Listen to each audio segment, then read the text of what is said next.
Yes, you know me, it's your boy P Onika Swez. Matukashima kama suza, mano umugisha kandi ikomeze ibarinde. Ni gatanu kuri gatanu TV Rwanda.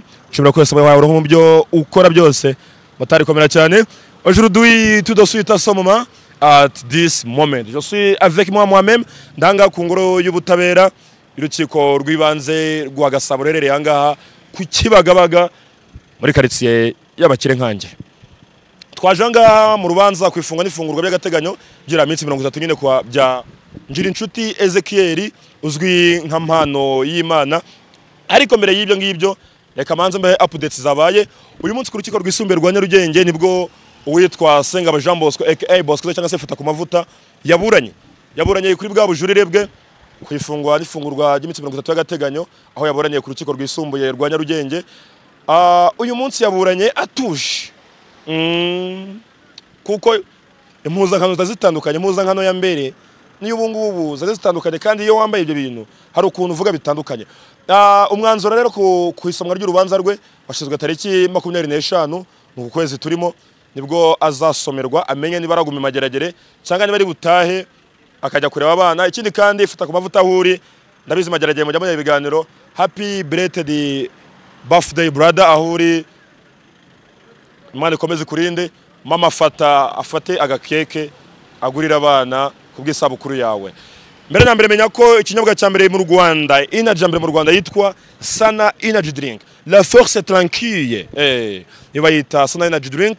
Ikindi kandi umenye ko rikeri ya mbere mu Rwanda yitwa Service Gin niyo rikeri unywa ukagire mu biro ukagira imbaduko akanyabuga bakakamera ukunguko. Umenye ko ikoti ryawe imyenda yawe intebe zawe amakoro byanduye ujya kuri Earth Dry Cleaners mu karere ka Musanze aho bita Karisimbi.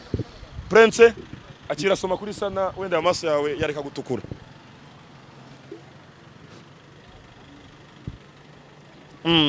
Reka tujye kuri mpano y'Imana njewe Pionika Swez ndetse na Blaze twagezanga ku isaha 2:42 nabandi nabo baza badukurikiye mu modoka nziza y'urwego rw'ubugenzacyaha twinjiramo twatuzi ko mpano y'Imana yagiye gutangira uburana ariko tumaze kumenyera ko akenshi na kenshi iyo umucamanza agiye guca imanza cyangwa se iburanisha rigiye gutangira akenshi basiga bahera ku bantu b'iminsi 30 y'agateganyo ariko bafite abavoka nibwo hahise imbere umuntu waregwaga n'umwavoka ariko ubushinjacyaha busaba ko aho ngaho hari umwana ufite ikibazo cy'uburwayi ari we baheraho.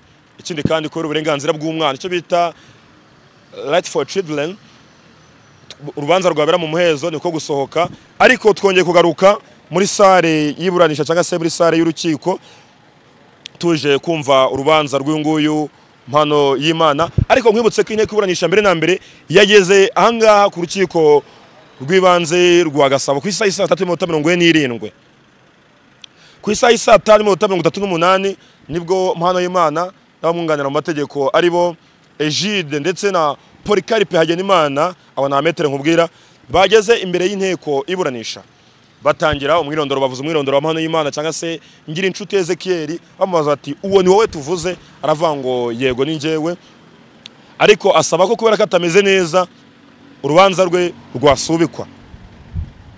Metere wunganira mpano y'Imana ati ukuntu kurengera ubutabera mu kurengera ubutabera rero turasaba ko urubanza rwacu rwasubikwa kubera ko umukiriya wacu amaze iminsi arwariye yavuze muri gereza ariko ndakeka ari kasho kuri parike simundi kasho na parike bitandukanye muri comment mumbwire kasho na parike bitandukaniye mumbwire amaze iminsi arwariye muri gereza. Ikindi kandi hari ibimenyetso bigishakishwa kuri we kuko mu rubanza kwiregura bigendana n'ibimenyetso so bamvuze so nuko nkennye iyo nyize mvuga like kubwizo mpamvu ebyiri umukiriya wacu Ezekiel ntago yaburana. Umunyamategeko wa kabiri ati turasaba ko turamutse duhawe itariki muri kino cyumweru byaba ari byiza cyane kurushaho. Umucamanza aha ijambo ubushinjacyaha bwo kugira bugire icyo buvuga. Ubushinjacyaha buti turabifata nko gutinza urubanza kuko bajana mu rubanza bazi dosiye nta mwanzuro bakoze nta n'ikimenyetso na kimwe bashyize muri dosiye. Ikindi kandi ntiyigeze avuga ko arwaye, kuko ufunze hari serivisi zihari zo kwivuza. Umuntu uri muri kasho serivisi zo kwivuza zirahari. Buriya cyo kintu nkundira u Rwanda n'ubutara bw'u Rwanda. Mwari muzi ko iyo urwaye igifu uri mageragere utarya ibirayi biryo nk'iby'abandi, baguha regime. Niyo ufunze urwaye baguha ibiryo bitari nk'iby'abandi. Urwo ni u Rwanda sha, uzaze mu Rwanda uhature. Ati ese ibimenyetso bashaka birihe ko ntabyo bavuze? Ikindi navuze ko bavuze ko bashaka igihe kinini kandi ntituri mu mizi. Ibyo rero byo gushaka igihe kinini birashimangira ko ari ugutinza urubanza. Uwo ni umushinjacyaha bivugaga. So urukiko rwafata umwanzuro rumaze kumva ibyo umushinjacyaha tuvuze ndetse n'ibyo abunganira Ezekiel bavuze n'ibyo we yavuze. Ati hari uwunganira mu mategeko wavuze ko atabonye dosiye, urabivuga iki? Ono umucamanza yabazaga umushinjacyaha. Umushinjacyaha ati none se yihuje na system ati kandi atazi ikirego. So ibyo byose ni ugushaka gutinza urubanza. Metero Hagenimana arahaguruka ati sinumva inyungu ubushinjacyaha bufite. Umukiriya wacu ni ufunze, ni uzi uburemere bwo gufungwa. Sinumva impamvu bavuga ko ari ugutinza urubanza kandi ari ushaka gufungurwa. Bango Metero agaragazaga ko umuntu ufite inyungu mu kuburana ari Ezekiel cyangwa se umwana w'Imana, kuko nta wishimira kuba hari ahantu uretse yaka wenyine.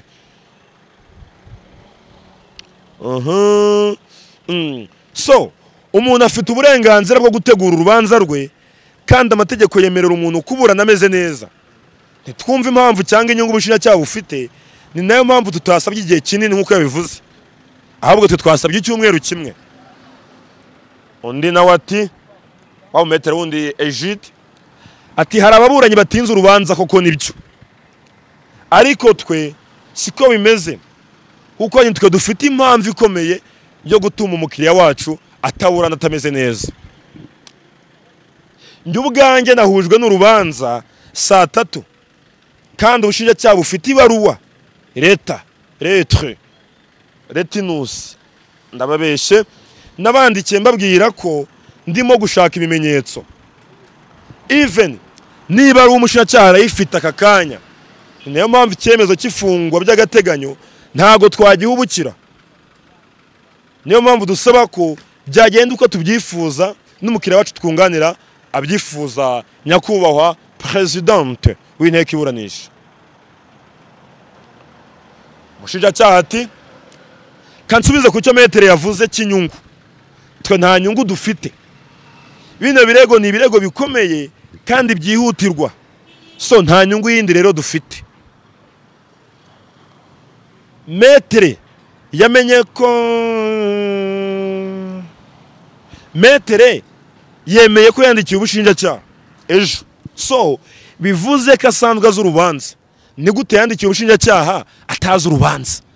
Ndakubajije. Niyo mpamvu rero bigaragara ko bashaka gutinza urubanza. Nta mpamvu n'imwe yari yo kurusubika. Ucamanza nka Presidente w'inteko iburanisha buriya abahagarariye Imana n'ubutabera bwose turi hara muri musare y'urukiko. Ati tumaze gusuzuma ibyuko atameze neza, tumaze no gusuzuma byose byavuzwe n'ababuranyi babushinjacyaha ndetse na Ngirinshuti Ezekiel wongeyeho n'umwandira amategeko, tugendeye kandi ku ngingo 29 y'itegeko nshinga nkuko ryavugure kugeza ubu riteganya ibirebana n'uburenganzira buboneye. Urukiko rusanga Ezekiel uvuga ko arwaye atameze neza, rugakomeza rwasuzuma ibintu byinshi yavuze by'amategeko. Amategeko nize sinayavuga. Nkuko kandi Metero Dukuzumuremyi Egide yahujwe n'urubanza mu gitondo ku isaha 3:32 aribwo yinjijwe muri systeme. Urukiko rutegetse ko urubanza rusubikwa rukazasubukurwa tariki 28 kuno kwezi saa 3. Murakoze, mugira ijoro ryiza.